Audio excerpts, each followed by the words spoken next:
নমস্কার প্রিয় শ্রোতা বন্ধুরা, রাধা কৃষ্ণ পিট পিয়ালি চ্যানেলে আমি পিয়ালি আছি। আজ আপনারা শুনছেন শিব মহাপুরাণ। প্রিয় শ্রোতা বন্ধুরা, পুরাণ পাঠ ও শ্রবণের মাধ্যমে ব্যক্তির জীবনে আসা সকল প্রকার দুঃখ, দুর্দশা, যা কষ্ট, গ্লানি সব নিরাময় হয় এবং ব্যক্তির জীবন হয়ে ওঠে সুন্দর ও মধুময়। প্রিয় শ্রোতা বন্ধুরা, শিব মহাপুরাণে আপনারা নানানবিধ পুজো করবার অর্থাৎ মহেশ্বরের নানান প্রক্রিয়ার পুজো করার নানান প্রকার বিধিবিধান আপনারা শুনেছেন বা জেনেছেন। মহাদেবকে কিভাবে পুজো করতে হয়, এছাড়াও দেবীকে কিভাবে তুষ্ট করতে হয়, সকল প্রকার পুজো করার নিয়ম বিধি তা আপনারা জানছেন। প্রিয় শ্রোতা বন্ধুরা, অবশ্যই শ্রবণ করতে থাকবেন, অবশ্যই শুনতে থাকবেন শিব মহাপুরাণ। পুরাণ পাঠ ও শ্রবণের মাধ্যমে ব্যক্তির জীবনে আসা আগত সকল প্রকারের দুঃখ, দুর্দশা নিরাময় হয়। পুরাণ পাঠ ও শ্রবণ অবশ্যই করবেন। আজ আপনারা শুনবেন পুরাণের উপাখ্যান, অর্থাৎ বিভিন্ন উপাখ্যানের মধ্যে আজ আপনারা শুনতে চলেছেন শিব মহাপুরাণে ব্রহ্মা ও মহেশ্বরের শক্তির ক্ষমতা বা শক্তির পরীক্ষা কিভাবে হয়েছিল তা আপনারা শুনতে চলেছেন মহাপুরাণে। শুনতে থাকুন শিব মহাপুরাণ। আজ আপনারা শুনতে চলেছেন ব্রহ্মা ও মহেশ্বরের শক্তি পরীক্ষা। পুরাকালে এক সময় সারা জগৎ যখন জলমগ্ন হয়েছিল, এই প্লাবনের ফলে জল, স্থল, আকাশ, পাতাল, এমনকি চন্দ্র, সূর্য, নক্ষত্র, আগুন, বাতাস সবই বিনষ্ট প্রায়। গাছপালা, ঘাস, গাছালি এবং সমস্তটাই যখন জলমগ্ন, ঘোর দুঃখ সম সকলের তমসাচ্ছন্ন, সেই সীমাহীন শরীরে ভগবান বিষ্ণু সমগ্র বছর নিশি স্মরণ করেছিলেন। প্রায় নিঝুম রাত্রি এক সময় রাত্রির অবসান হলো। স্বয়ং বিষ্ণু ভাবলেন, এইভাবে বেশি দিন থাকা যায় না, একা একা ভালো লাগছে না, কিছু একটা করা উচিত। অনন্তর বিষ্ণু তাহার নাভিস্থল থেকে লোকনাথ ব্রহ্মাকে সৃষ্টি করলেন। এই ব্রহ্মাই বিশ্বের সৃষ্টিকর্তা, বেদ ও বেদাঙ্গ পারদর্শী ব্রহ্মার 5টি বদন দেখতে অদ্ভুত। অনন্তর স্বয়ং বিষ্ণু এক তমময় ত্রিলোচনকে সৃষ্টি করেছে। তার হাতে ছিল শূল, গলায় অক্ষমালা। দেখে মাহাত্ম্য বিষ্ণু ভগবান তাদের মনে অহংকার সৃষ্টি করেছেন। এতে ব্রহ্মা ও মহেশ্বর উভয়ের অহংকারের বশীভূত হলেন। অহংকারে বশীভূত হয়ে শঙ্কর তার সামনে উপস্থিত লোকপিতা ব্রহ্মাকে কহিলেন, তুমি কে? কে তোমাকে এ স্থানে এনেছে? কে তোমাকে সৃষ্টি করেছে? আমাকে বলতে হবে। ব্রহ্মা শঙ্করের এই কথা শুনে রাগে অহংকারে বশীভূত হয়ে উত্তর করেছেন, তুমি কে? তোমার পিতা মাতার নাম বলো। এই রূপে ব্রহ্মা ও শঙ্করের জন্ম সম্পর্কে এক পরস্পরের মধ্যে ঘোর বিবাদ সৃষ্টি হলো।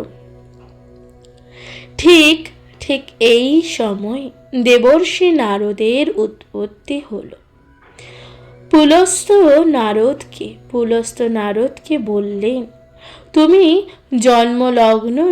জন্ম লাভ করে অতুলনীয় বীণা ধারণ করো। কেনা ধ্বনি করতে করতে আকাশের দিকে উঠে গিয়েছিল। অনন্তর ভগবান শম্ভু, অনন্তর ভগবান শম্ভু অভিমানী পদ্মজনী ব্রহ্মার নিকটে পরাজিত হলেন। ঠিক যেন চন্দ্রকে ব্রহ্মা, চন্দ্রকে রাহু গ্রাস করে। চন্দ্রের যে রূপ অবস্থা হয়, ঠিক সেই রূপ শম্ভু অধোমুখে সেইখানে কিছুক্ষণ দাঁড়াইয়া রইলেন। ব্রহ্মা তখন পঞ্চাননকে ক্রোধে বললেন, আমি তোমাকে জানি, তোমার তমগুণ থেকে জন্ম, তুমি লোক সংহার কর্তা। ব্রহ্মার এইরূপ তাচ্ছিল্যের কথা শুনে ত্রিলোচন ক্রোধে আরন্ত লোচনে জগতে দগ্ধ করবার অভিপ্রায়ে বারবার ব্রহ্মার প্রতি দৃষ্টি নিক্ষেপ করলেন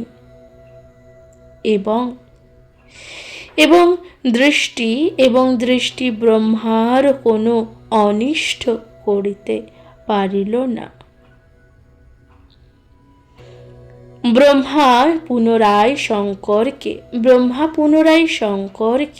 শঙ্করকে বিদ্রূপ করে বললেন, তুমি তো জড়বুদ্ধিতে অভিভূত হয়েছ, তোমার আর কি করার আছে, করে দেখাও।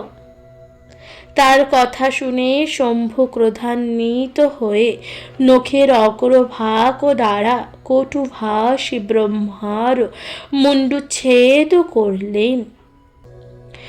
সেই ছিন্ন মাথা মস্তকের শঙ্করের বাম হস্তে সংলগ্ন হল।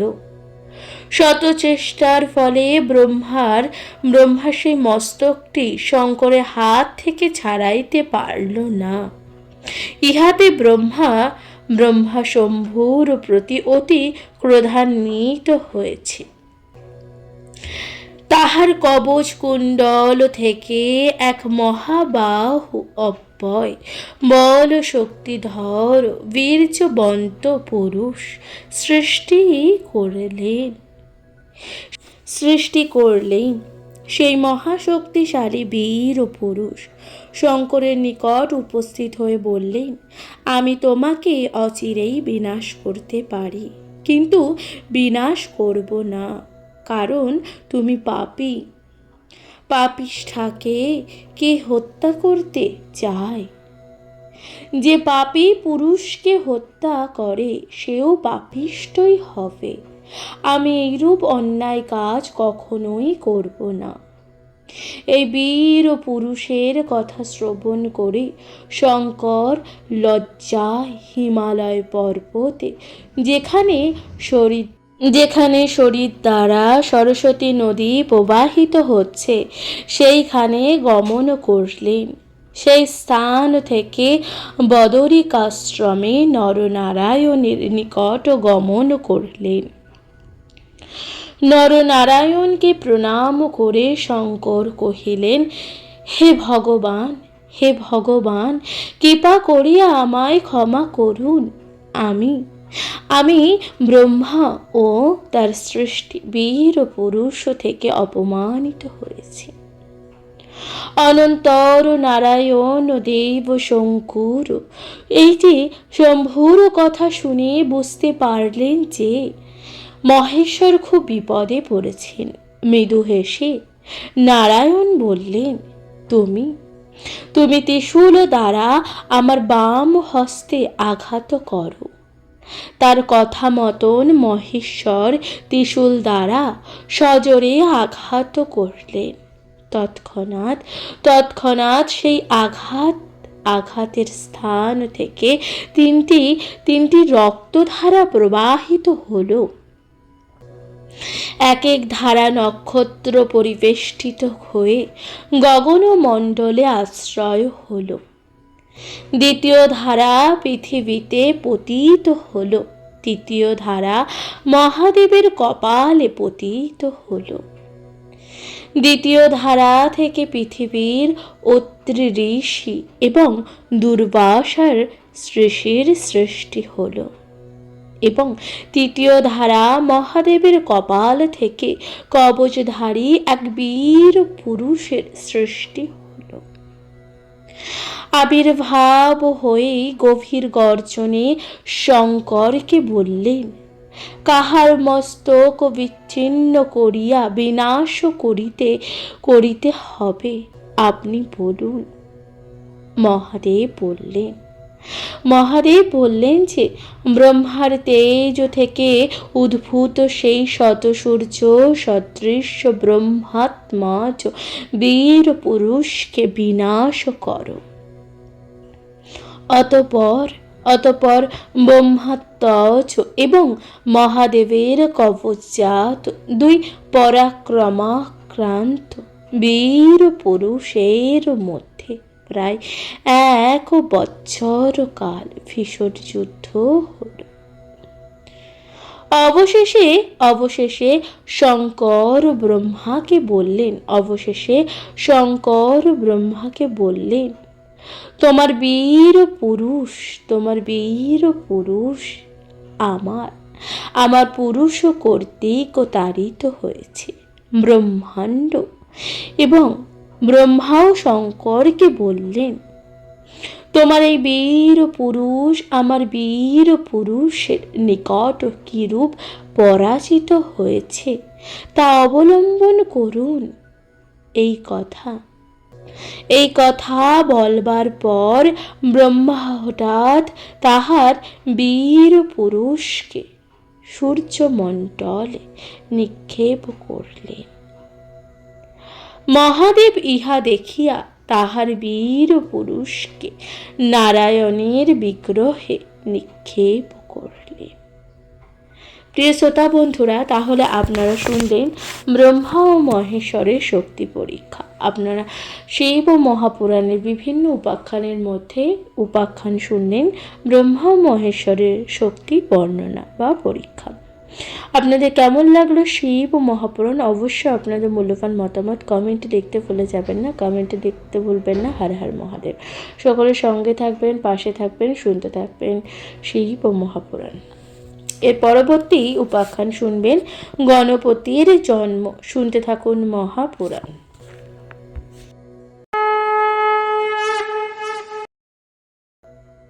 নমস্কার প্রিয় শ্রোতা বন্ধুরা, রাধা কৃষ্ণ বেদ পিয়ালি চ্যানেলে আমি পিয়ালি আছি। আজকে আপনারা শুনছেন শিব ও মহাপুরাণ।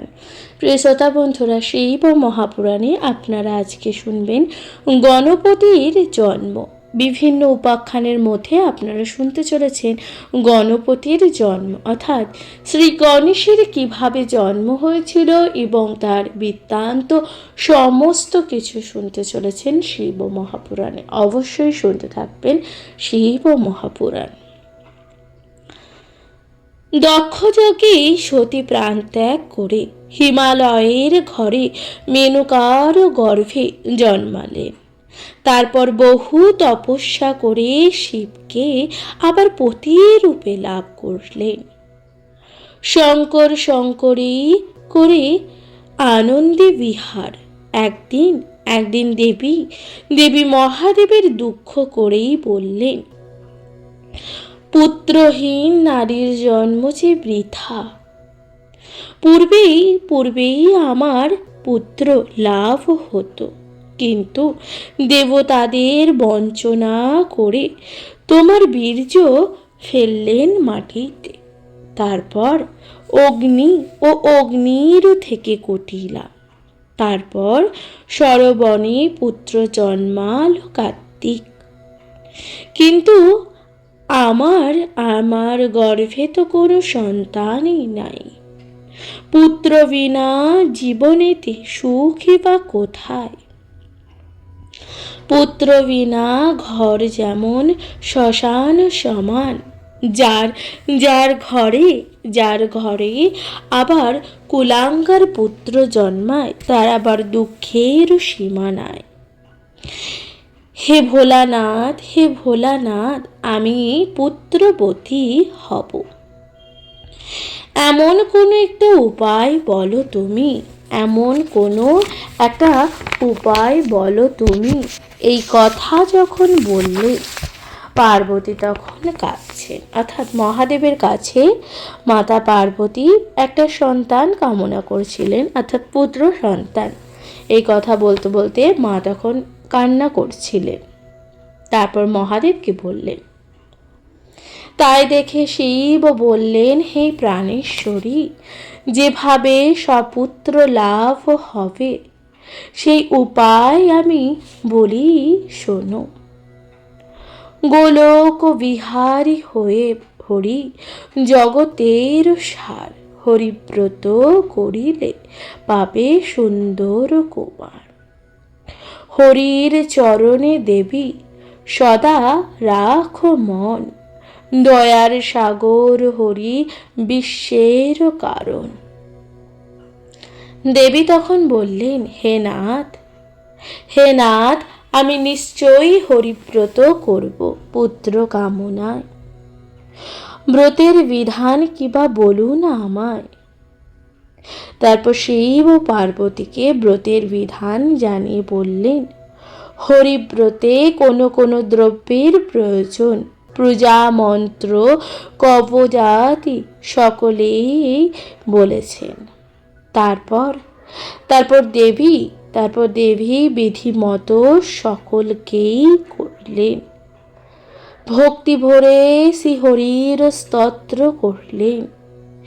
দিব্যরূপে দেখা দিলেন শ্রী হরি, শিরে শিখিপালা, গলে বনমালা, হাতে মোহন বাসি, বক্ষতে কৌস্তভ সুচারু সুকেশ, জলদার বনন এবং রূপের ছটায় 10 দিক যখন আলো করি, বাম পার্শ্বে রাধারানী পরমা সুন্দরী।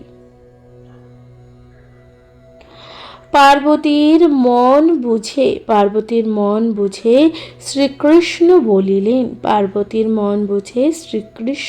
বললেন, অবিলম্বে পাবে তুমি অপূর্ব নন্দন, অবিলম্বে পাবে তুমি অপূর্ব নন্দন। বরদান করে রাধাকৃষ্ণ অন্তর্হিত হলেন। হরিদত্ত বলে পার্বতী আনন্দে করেন গমন। এদিকে শ্রীহরি চিন্তা করলেন, যদি পার্বতীর গর্ভে পুত্রের জন্ম হয়, সে হবে মহাবলবান, দেবতাগণকে বহু কষ্ট দেবে। এই চিন্তা করে শ্রীহরি মায়াতে হলেন বিদ্ধ ব্রাহ্মণ। তখন যেখানে পার্বতীর সঙ্গে শিব আনন্দে অবস্থান করেছে, সেখানে গিয়ে উপস্থিত হলেন।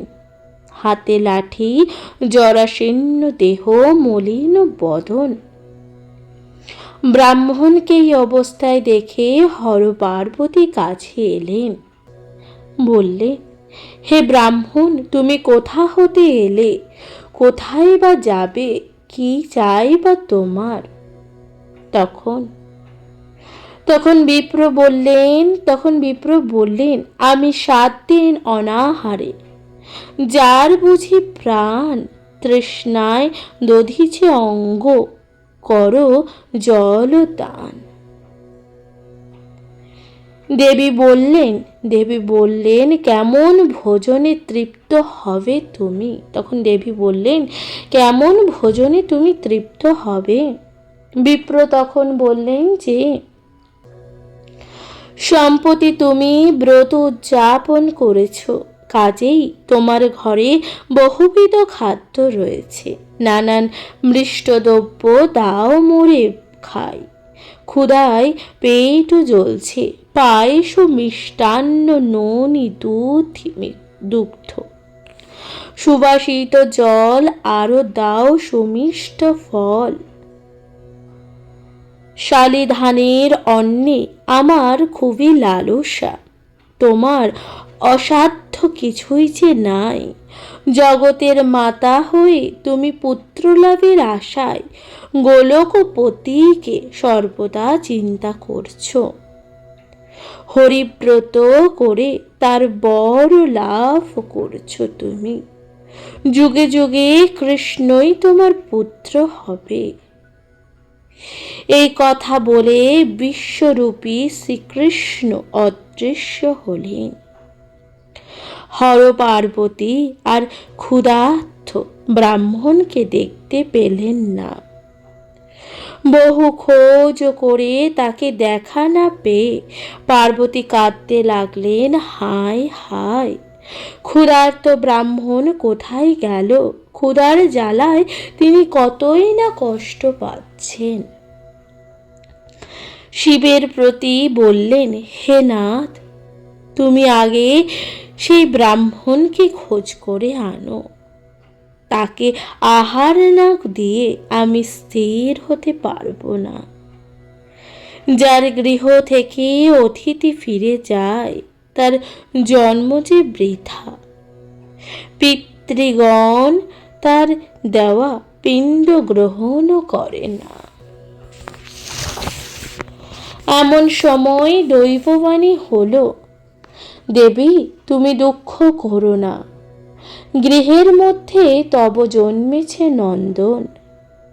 শ্রীহরির আরাধনায় করে তার ফল স্বরূপ পেলে সেই কুমারে অতিথির বেশে এসেছেন তোমার আগারে। তিনি তোমার পুত্র রূপে গৃহের মাঝারে। দৈববাণী শুনে পার্বতী দ্রুত গৃহে প্রবেশ করলেন। এক অপূর্ব শিশু ঘর আলোকিত করে আছে গৃহ মাঝে। মনে আনন্দে কোলে তুলে নিলেন পুত্রকে। ঘন ঘন চুম্বন দেয় বদন কমলে। শিব এলেন, দেখলেন সেই অপূর্ব শিশুকে, কাঞ্চন বরণ, তেজে সূর্যের সমান। শঙ্করকে বললেন, দরিদ্র ধন পেলে যেমন আনন্দিত হয় তেমনি তেমনি এই পুত্র লাভও করে আমার আনন্দ। শিব তখন বললেন, দেবী, তোমার পুণ্য ফলেই আমরা এই সুন্দর পুত্রের মুখ দেখতে পেলাম। এখন পুত্রকে তুমি স্তন দুগ্ধ দাও। দেবী তখন মনের আনন্দে পুত্রকে স্তন দান করলেন। তারপর শঙ্করী পুত্র লাভের জন্য মহোৎসব করলেন। দীন দুঃখীদের সমাদরে সুস্বাদু আহার দিলেন। কত যে ধন দান করলেন তার ইয়াত্তা নেই। কত বাজনা বাজে সেই কৈলাস ভূধরে। দেবতাগণকে আহ্বান করে দেখালেন পুত্রকে। সবাই আশীর্বাদ করলেন। বিষ্ণু শিবকে বললেন, তব তুল্য জ্ঞানী হবে তোমারও নন্দন। দীর্ঘজীবী হবে পুত্র আশিসে আমার। ব্রহ্মা বললেন, পুত্রের যশেতে পূর্ণ হবে ত্রিভুবন, আর হরি ভক্ত হবে বচনে আমার। সবার অগ্রেতে পূজা পাবে এই কুমার। আমার সমান হবে ধর্মপরায়ণ। মহেশ্বর বললেন, সর্ববিদ্যা পারদর্শী হইবে নন্দন। শান্ত দান্ত ধীর হবে আর সদাশয়। লক্ষ্মী আশীর্বাদ করে বললেন যে কৃষ্ণ তুল্য হবে পুত্র, ধার্মিকের শ্রেষ্ঠ, ইহার গৃহেতে হবে মম অধিষ্ঠান। এইভাবে সকল দেবতাগণ এসে শিব ও শিবার পুত্রকে দেখে আশীর্বাদ করলেন। সবার শেষে পার্বতী আশীর্বাদ করলেন, শিব তুল্য যোগী হবে আমার কুমার, বিঘ্নশালী লম্বোদয় হবে আমার কুমার। তারপর মুনি ঋষিগণ আশীর্বাদ করলেন। সবার শেষে এলেন সূর্যপুত্র শনি। হরি ভক্তি সেই দেব হরি, নাম মুখে মুদ্রিত নয়ন তার রহে নত মুখে। সবার আগে শ্রীহরির চরণে প্রণাম করে সকল দেবতাগণকে বন্দনা করলেন। কিন্তু শিশুপুত্রকে কোলে নিয়ে উমা বসে আছেন, তার কাছে গেলেন না। শিব শনির ব্যবহারে আশ্চর্য বোধ করলেন। জিজ্ঞাসা করলেন, শনি, তব একই ব্যবহার? সকল দেবতারা আমার পুত্রকে দেখে আশীর্বাদ করলেন, তুমি কেন আমার পুত্রকে দেখছো না? কেন নাহি আশীর্বাদ করো? শনি হাত জোর করে শিবের প্রতি বললেন, হে দেবাদিদেব, আমার স্ত্রী আমার কাছে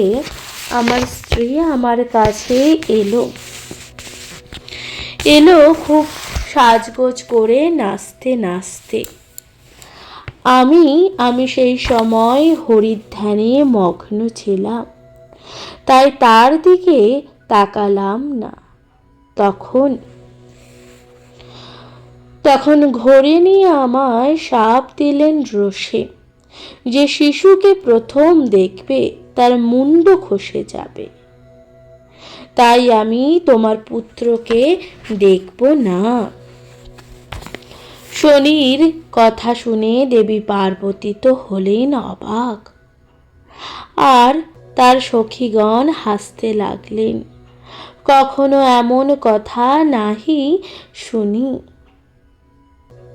দেবী হৈমবতী শ্রীহরির স্মরণ করে বললেন, সংসারে সার হরি দয়াময়, তার ইচ্ছাতে সকল কর্ম হচ্ছে, কাজেই কোনো ভয় নাই করে আমার পুত্রকে তুমি দেখো। আমার অনিষ্ট করবার সাধ্য যে কারণ নেই। একথা তখন বললেন দেবীর কথা শুনে শনি মনে মনে চিন্তা করলেন, আমি যদি শিবের পুত্রকে দেখি তাহলে তার মুন্ডপাত হবে, তাতে দারুণ বিপদের সম্ভাবনা। আবার যদি নাও দেখি, তবে দেবী কিংবা মহেশ্বর আমাকে অভিশাপ দেবেন। কাজেই কোনো দিক ও নাহি দেখে আমার মঙ্গল। এইভাবে অনেক চিন্তা করে ধর্মকে সাক্ষী রেখে কটাক্ষেতে চাহে শিব কুমারের প্রতি। অমনি তাহার মুন্ড হইল পতন, স্রোতের ধারা রক্ত বাহির হল। সেই মুন্ড তরা করি গোলকেতে গেল।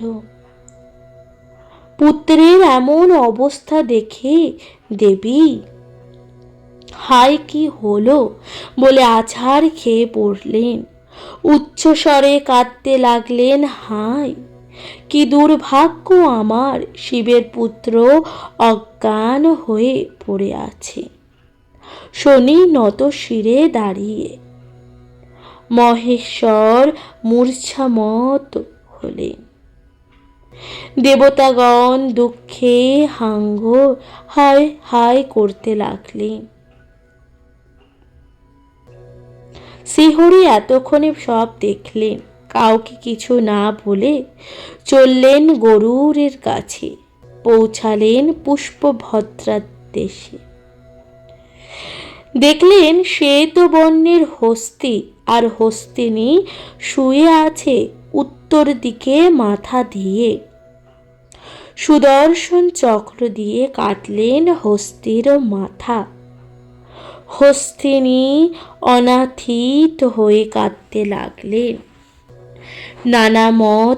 নানা মতে করে স্তব হরির।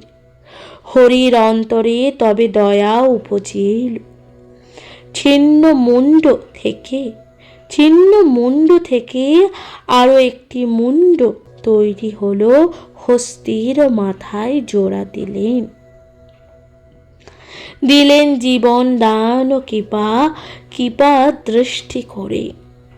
তাড়াতাড়ি ফিরে এলেন কৈলাসে।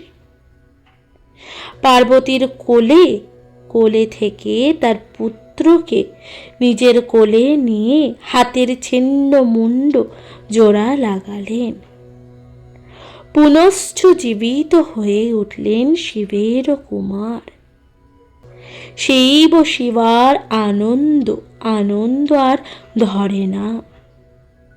দেবতাগণের আনন্দের যে সীমা নাই। দেবী গজাননকে কোলে নিয়ে ঘন ঘন চুম্বে এবং তার মুখ অতীব আনন্দে। দেবীকে উদ্দেশ্য করে শ্রীহরি বললেন, যত জীব আছে এই জগৎ মাঝারে সবার প্রধান যিনি, জগৎ জীবন, তাহার চক্রে হলো গজেন্দ্র বদন তোমার নন্দন। কাজেই সেই জন্য কোনো দুঃখ করো না। তখন দেবী আনন্দে পুত্রকে স্তন পান করালেন। পুলকে গণেশ হলো মাতৃদুগ্ধ পান। সকল দেবতাগণ গজাননকে আশীর্বাদ করলেন। শিবার মনে আনন্দ পুনরায় পুত্র লাভ করে। কিন্তু সহসা দেবী পার্বতী শনির দিকে তাকিয়ে ক্রোধ করেই বললেন, তোমার জন্য আমার পুত্র গজমুণ্ড হলো। আমার বাক্য তুমি হবে বিকলাঙ্গ। দেবীকে এভাবে অভিশাপ দিতে দেখে কশ্যপ দুর্গাকে শাপ দিতে উদ্যত হলেন। তা দেখে ব্রহ্মা তাকে নিবৃত্ত করলেন। দেবতাগণ পার্বতীকে বললেন, ক্ষমা করো দেবী সূর্যের নন্দনকে। তারপর কশ্যপ দেবীকে বললেন, আমার নাতি শনি তাকে বিনা দোষে শাপ দিলে আমি কেন দেবী? যে ধর্ম সাক্ষী রেখেই তোমার পুত্রকে দেখেছে। ধর্মরাজ বললেন, দেবী শনি তোমার আদেশেই তোমার পুত্রকে দেখেছে, তাহলে তার দোষই বা কোথায়? তারপর বিধাতা শনিকে পার্বতীর কাছে নিয়ে গিয়ে বললেন, হৈমবতী, তুমি শনিকে ক্ষমা করো। এভাবে সকলে যখন দেবীকে অনুরোধ করলেন, তখন দেবী পার্বতী বললেন,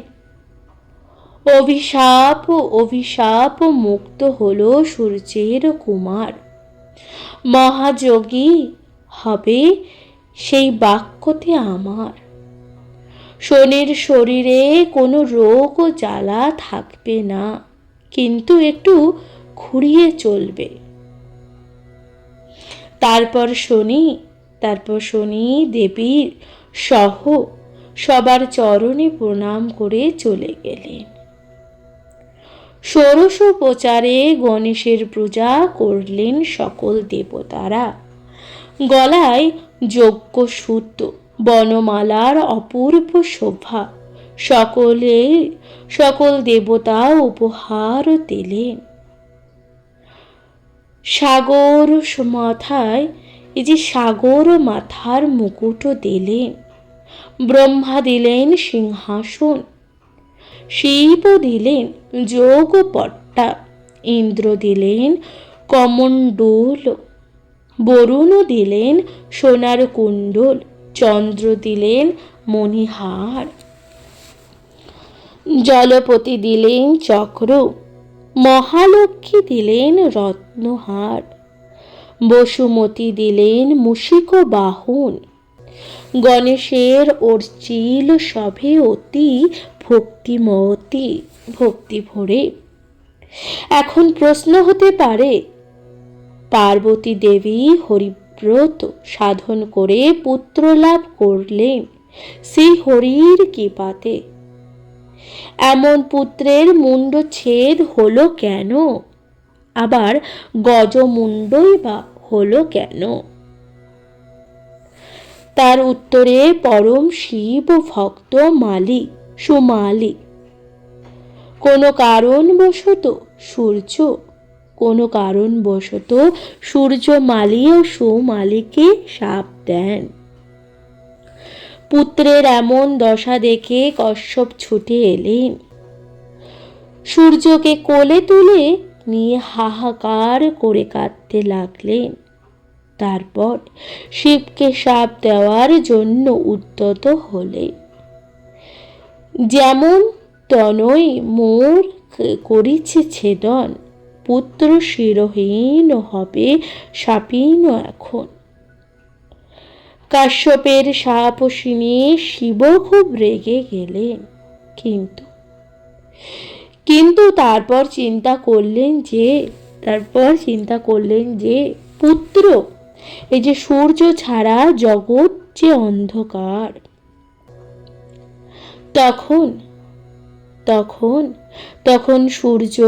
তখন শিব ও সূর্যের জীবন দান করলেন। সূর্য তখন উঠে দাঁড়ালেন, পিতা মহেশ্বরের চরণ প্রণাম করলেন। তারপর আপন কর্তব্য কর্ম হতে রইলেন। গণেশের হস্তে মুন্ড হওয়ার কারণ এই যে, একদিন মহামুনি দুর্বাসা শ্রীহরির দেওয়া একটি পারিজাত মালা নিয়ে স্বর্গে গেলেন। সেখানে ইন্দ্রকে দেখতে পেলেন ঐরাবতে চড়ে আছেন। মুনি দেখে ইন্দ্রকে হাত জোর করে প্রণাম করলেন। মহামুনি দুর্বাসা হরিদন্ত পারিজাত মালা দিয়ে আশীর্বাদ করলেন, কিন্তু ইন্দ্র অবজ্ঞা ভরে সেই মালাখানি ঐরাবতের মাথায় ফেলে দিলেন। হাতির মাথায় মালা অপূর্ব দেখালো। ইন্দ্রের এমন আচরণ দেখে দুর্বাসা খুব ক্রুদ্ধ হলেন। ইন্দ্রকে অভিশাপও দিলেন, লক্ষ্মী ভ্রষ্ট হবি তুই অবশ্যই, আর যার শিরে দিলি এই মালা আমার শাপেতে তার কাটা যাবে গলা। কিন্তু হরির প্রদত্ত এই পারিজাত মালা, তাই ওই ছিন্ন শির হব সর্বপূজা। অর্থাৎ এই যে ঋষি দুর্বাসা তখন কাকে অভিশাপ দিলেন? ইন্দ্রকে অভিশাপ দিয়ে বললেন যে তুই লক্ষ্মী ভ্রষ্ট হবি, অর্থাৎ লক্ষ্মী তোর কাছ থেকে চলে যাবে, এবং যার শিরে তুই এই মালা দিলি, অর্থাৎ এই যে ঐরাবতের গলা, ঐরাবত কে ছিলেন? একটা হাতি, এবং সেই হাতির মাথা যাবে কাটা, এবং এবং সেই হরির প্রদত্ত এই যে পারিজাত মালা, তাই ওই ছিন্ন শির হবে সর্বপূজ্য, ওই যে ছিন্ন শির হবে সর্ব জায়গায় পূজিত হবে, এই কথা বললেন। দুর্বাসার এমন অভিশাপের ফলে দেবাসুরগণ সমুদ্র মন্থন করে পুনরায় লক্ষ্মীকে লাভ করে। আর আর সেই ইন্দ্রের ঐরাবতের মাথা সুদর্শন চক্র দিয়ে কেটে মুন্ডহীন গণেশের কাঁধে জুড়ে দিলেন। তাই তাই কোনো কিছু আচরণে ঘটে না, তাই কোনো কিছুর আচরণ ঘটে না, প্রত্যেকটি ঘটনার পেছনে কোনো না কোনো কারণ থাকে। প্রিয় শ্রোতা বন্ধুরা, তাহলে আপনারা শুনলেন এই যে গণপতির জন্ম অর্থাৎ শ্রী গণেশের জন্ম এবং মুণ্ডচ্ছেদ এবং কিভাবে তার মুণ্ডচ্ছেদ হয়েছিল। শনি ঠাকুর অর্থাৎ সূর্যদেবের পুত্র শনিদেবের দৃষ্টিতে তার মুণ্ডচ্ছেদন হয়, এই কথা আপনারা জানতে পারলেন শিব মহাপুরাণ আপনাদের কেমন লাগছে অবশ্যই আপনাদের মূল্যবান মতামত দিয়ে জানাতে ভুলে যাবেন না, কমেন্টে লিখতে ভুলে যাবেন না। হর হর মহাদেব। পাশে থাকবেন, শুনতে থাকবেন শিব মহাপুরাণ। আজকের মতো জানাচ্ছি এখানে বিদায়। ভালো থাকবেন, সুস্থ থাকবেন, শুনতে থাকবেন মহাপুরাণ।